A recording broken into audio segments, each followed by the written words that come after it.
First thing I remember about that dinner is the sound of my father tapping his wine glass. 3 slow taps, like he always did when he wanted the room to quiet down. It worked, too. It always worked. 20-some people, cousins and aunts, and my brother's work friends who'd somehow become permanent fixtures at our family gatherings, all of them going silent within seconds. Forks set down. Conversations dropped mid-sentence. My mother straightened in her chair the way she did when she wanted to look like she wasn't nervous. I was sitting at the far end of the table, next to my cousin who was 13 and more interested in her phone than anything happening around her. I understood that impulse completely. My father stood up, wine glass in hand, and smiled the way he smiled in his real estate headshots. Broad, confident. The kind of smile that said, I have already won. He started talking about the family, about legacy, about what it meant to carry a name that people in this town actually recognized. And then he said it. Every family has its triumphs, he said. And every family has its, well, its disappointments. He didn't look at me. He didn't have to. My brother laughed first. Then a few others joined in. The nervous kind of laugh people do when they're not sure if something is a joke, but they don't want to be the one left out. My mother took a long sip of her wine. My sister-in-law studied the centerpiece like it was the most fascinating thing she had ever encountered. I sat there and I didn't move. I kept my face completely still. I'd gotten very good at that over the years. Let me back up, because none of this makes sense without the context, and I know that's exactly what people always want to know. Why did I keep going? Why did I keep sitting at that table? It's a fair question. I've asked it myself, usually around 2 in the morning when I couldn't sleep and the ceiling on my apartment felt very close and very low. The honest answer is that I kept going because I kept believing in that irrational, stubborn, deeply human way, that one of these dinners would be different, that my father would look at me and actually see me, that my mother would say something, anything, in my defense, that my brother would stop performing for an audience long enough to remember that we used to be close. Families do something to you that no other relationship quite manages. They make you feel like you are always on the verge of being truly known, truly accepted, like the door is almost open if you could just find the right way to knock. I kept knocking for a long time. I grew up in a house where success had one definition and one definition only. It looked like my father. It looked like commercial real estate and a name on a building downtown and a firm handshake and a son who followed you into the business. My father had all of those things. My brother, 3 years older, broad-shouldered, effortlessly comfortable in every room he ever walked into, was well on his way to all of them. I was something else entirely. I wanted to write, not marketing copy, not business emails, not the kind of clean professional prose my father would have respected. I wanted to write the real stuff, stories that kept people up at night, essays that made them feel less alone at 3 in the morning. I wanted to make something true. My father called it a hobby. My mother, softer about it but no less clear, called it a phase. My brother didn't call it anything. He just changed the subject whenever it came up, the way you change the subject when someone mentions something embarrassing. I graduated from a state school, not the business program my father wanted, but English literature, which I think actively pained him to say out loud. I moved to a small apartment in the city, 40 minutes from my parents' house, and I started writing. I worked at a coffee shop 3 days a week and I wrote on the other 4. I started a newsletter. I pitched essays to small publications. I got rejected constantly and kept going anyway, because the writing felt more like oxygen than anything else in my life. My family took this as confirmation of their worst fears.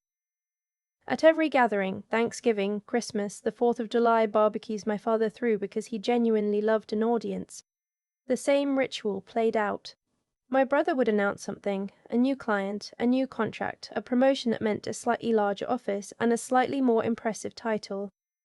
My father would stand up and toast him, my mother would beam, the aunts would ooh and ash, and then someone would turn to me with the particular expression people wear when they're about to ask a question they already pity you for, eyebrows slightly raised, voice a half step too gentle, and say, "So, how's the writing going?"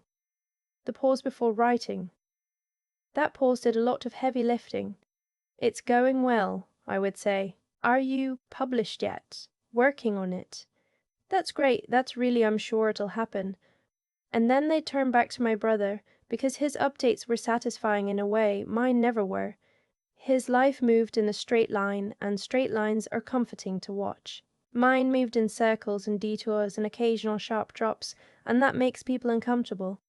My best friend Joanna used to sit across from me at the coffee shop on Sunday mornings and listen to me recount these dinners in exhaustive detail. She was a graphic designer, relentlessly practical about her career in ways that I sometimes envied and sometimes found deeply comforting. "Why do you keep going?" she asked me once, not unkindly. "Because they're my family." She looked at me for a long moment. "There's a reason to love them," she said. "It's not automatically a reason to keep letting them do this to you." I didn't have a good answer for that. I told her she was right. I went to the next dinner anyway. Here's what I couldn't explain to Joanna, what I couldn't really explain to myself. At the time, I kept going because somewhere under all of it, I still wanted my father to be proud of me. Not in a theoretical, distant, maybe someday way. I mean, I wanted it the way you want water when you're thirsty. Desperately and specifically, and with my whole chest. I knew that was probably never going to happen. I went anyway. The dinners had a rhythm to them. My father would hold court at one end of the table. My brother would sit to his right, the designated heir, laughing at the right moments and steering conversations with the practiced ease of someone who had learned to perform confidence before he'd actually felt it. My mother would flit between the kitchen and the table, making sure everyone had what they needed, filling in silences with small talk about the neighbors or the garden or whoever in the extended family had recently done something worth discussing. I would sit wherever there was a seat left. I noticed over time that the seat left was usually the one farthest from my father. I don't know if that was deliberate. I don't know if it matters. About a year after I'd left the coffee shop job, I'd finally landed a few regular freelance clients and could pay my rent without also steaming milk. I arrived at Christmas dinner with news I was genuinely proud of. A mid-sized publication, one that my father might actually recognize the name of, had accepted an essay I'd written about first-generation homeownership. It had taken me 4 months to write, 9 rejections and a complete rewrite after feedback from an editor who was, frankly, a little brutal. I loved it. I waited for a natural opening in the conversation. My brother announced that his firm had closed on a commercial property in the warehouse district. Everyone lifted their glasses. My father clapped him on the shoulder. My mother said she'd known he could do it. There was a pause. I took it. "I also have some news," I said. Heads turned. My father's expression didn't change, the polite, waiting look of someone who has already decided how they feel about what they're about to hear. I told them about the essay, the publication, the editor's response, which had included the words, "This piece will resonate." There was a silence. Then my mother said, "Oh, that's lovely, sweetheart. The way you say lovely about a child's drawing." My father nodded once slowly and said, "Is that a paying thing?" "Yes," I said. "It is." "How much?" I told him. It was not an amount that impressed him. I knew that before I said it, but I said it anyway because it was real money I had earned by making something true, and I didn't think I should have to feel ashamed of it. My father said. And then he turned to my brother and asked about the warehouse district property, and that was the end of my news. I cut my turkey into very small pieces and didn't say anything else for the rest of the meal. The next 18 months were the hardest ones, professionally and otherwise. My freelance work was inconsistent. Good months, terrible months, the kind of financial unpredictability that makes you feel like you're building something on sand. I started a podcast with Joanna, an interview show where we talked to people about the work they loved and how they'd made themselves brave enough to do it. We recorded in her apartment, on equipment we both contributed to buying, and we released episodes every 2 weeks and promoted them aggressively and waited. It was slow at first. Then it wasn't. By the time we hit 15,000 subscribers, I had stopped being surprised when people messaged us. I had started being surprised when they stopped. We'd gotten a sponsorship from a small software company, then a larger one. I was making more money from the podcast than I'd made at the coffee shop. I felt, for the first time in my adult life, like I was standing on something solid.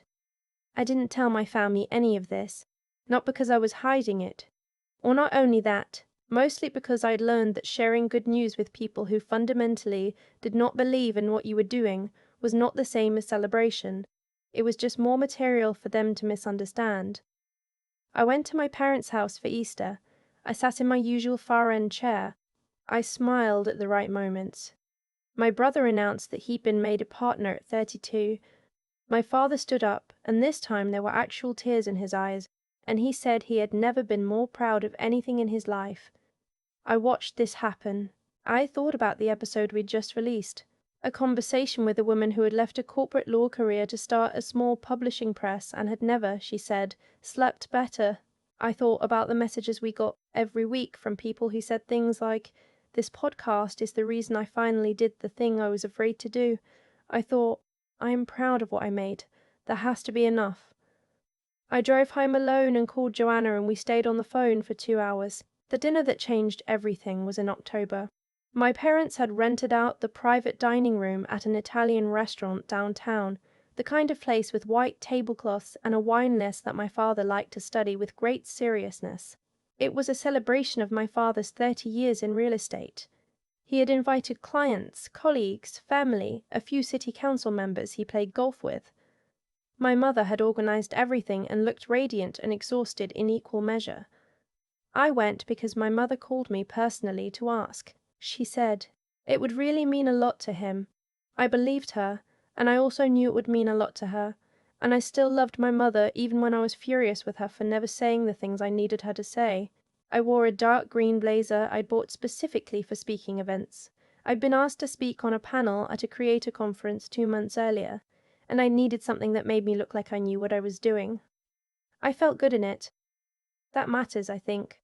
The dinner was elegant and loud in the particular way of rooms full of people who are all trying to impress each other.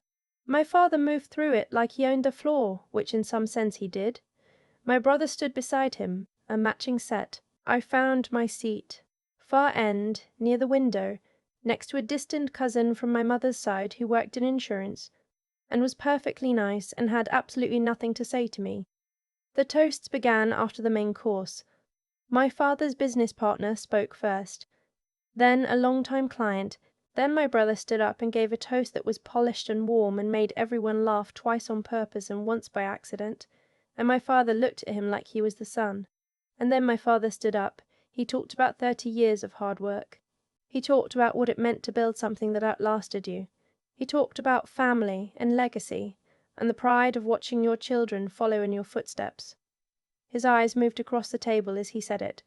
They landed on my brother. They didn't land on me. And then he said it. "I have one child who has made me prouder than I ever thought possible," he said. "And I have one child who, well, who has made her own choices." He said it with a smile. The kind of smile that has a razor inside it.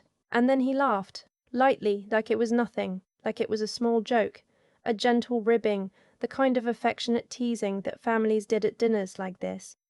People laughed. Not everyone. I saw a few faces that didn't. My cousin beside me went very still. My mother looked at the table. My brother said nothing. I sat very still. My hands were in my lap. I looked at my father, and he had already moved on, already raising his glass towards someone else, already receiving the warm laughter of the room like it was his due. Something in me went very quiet, not the kind of quiet that comes from hurt, though I was hurt. The kind of quiet that comes when you have finally, definitively reached the end of something. Like a door closing. Not slamming.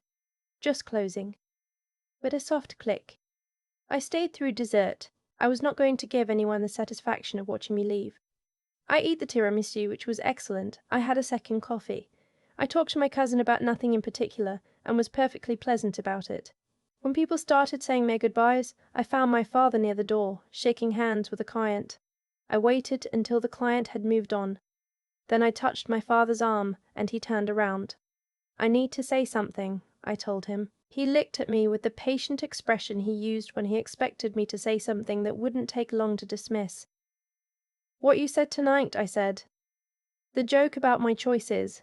I need you to know that I heard it, and I'm choosing, right now, to be done sitting at tables where that's what I get." He frowned.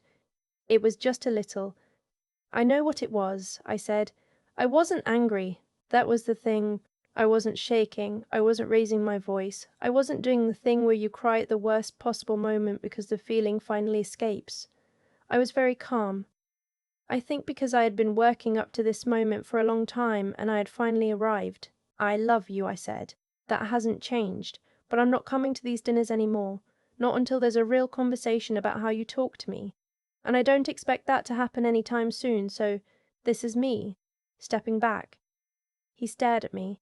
He started to say something about overreacting, about sensitivity, about how he had only been making a small joke and I had always been too serious about everything.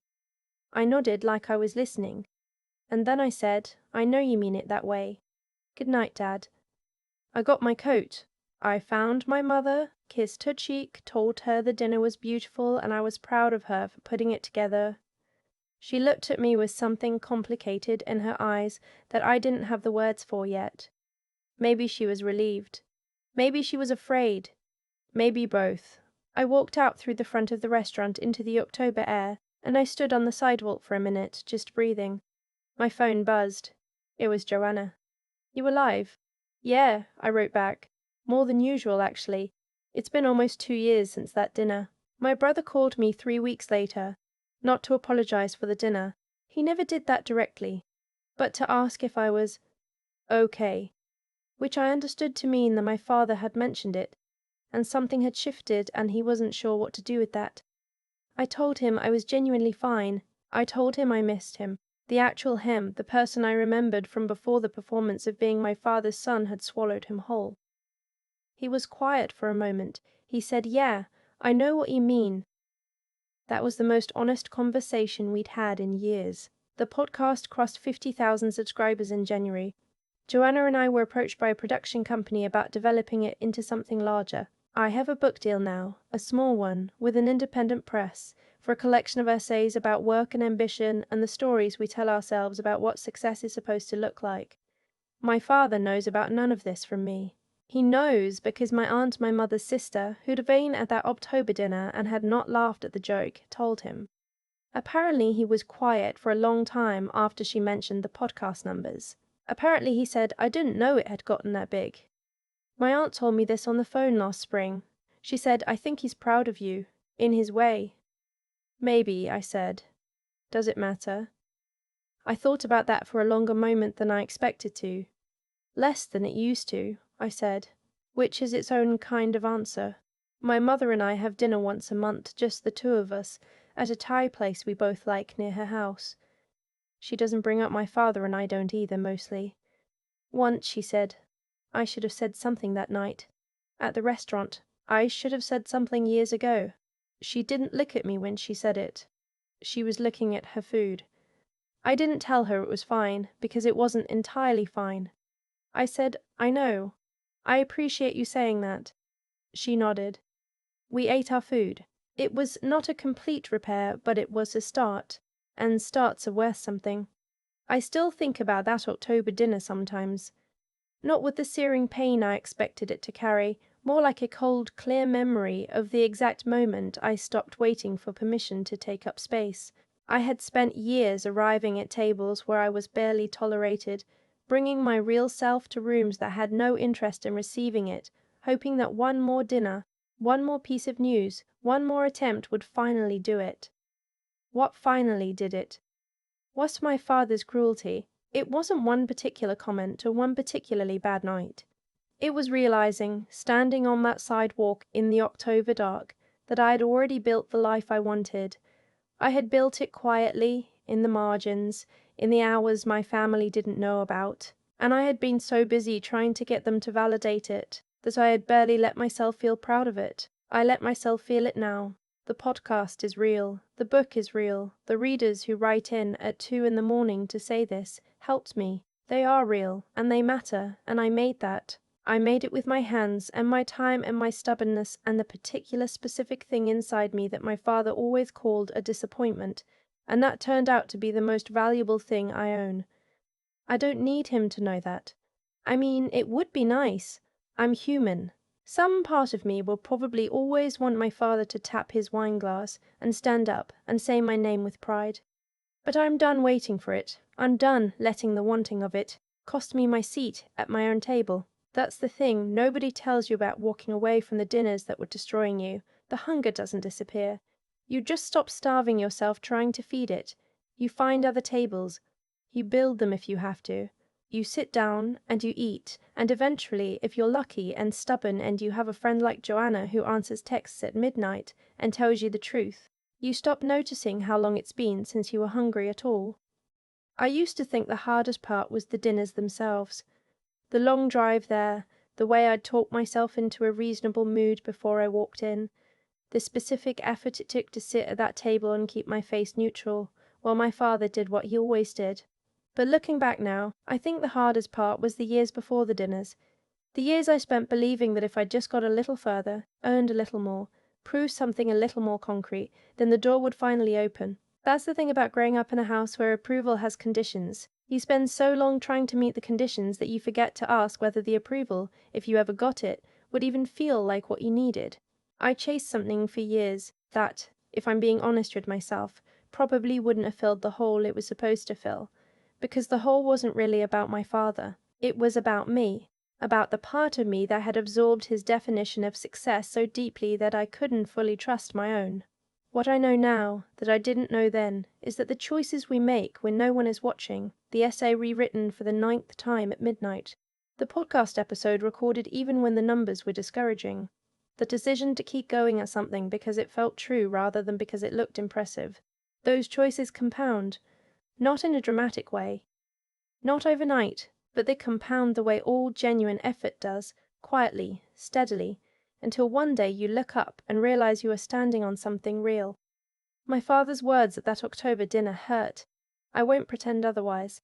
When he said one child made choices in that room full of people he wanted to impress, with that razor inside his smile, I felt it. What surprised me was what I felt underneath it. Not collapse. Not the old desperate scramble for his approval. Something steadier. The knowledge that what he had just dismissed was already alive and growing, regardless of whether he could see it. That's what I mean when I say that how you treat people carries consequences you don't always calculate. My father spent years teaching me without meaning to that my work was worth nothing. What he actually taught me was to build something so solid that his opinion of it became irrelevant. Joanna used to say that the people who underestimate you longest end up doing you a strange kind of favor. I resisted that idea for a long time. I believe it now. The intelligence in this story, if there is any, isn't in the moment I walked out of that restaurant. It's in the years of unglamorous work that made walking out possible. You can only let go of a table where you're not wanted once you've built a table of your own. The courage it takes to do that isn't loud. It mostly looks like showing up again and again to the work that matters to you, even when nobody is clapping. I'm not done wanting my father to see me. I don't think that wanting ever fully leaves, but it no longer runs my life, and that is its own kind of freedom, the kind you build yourself one honest choice at a time,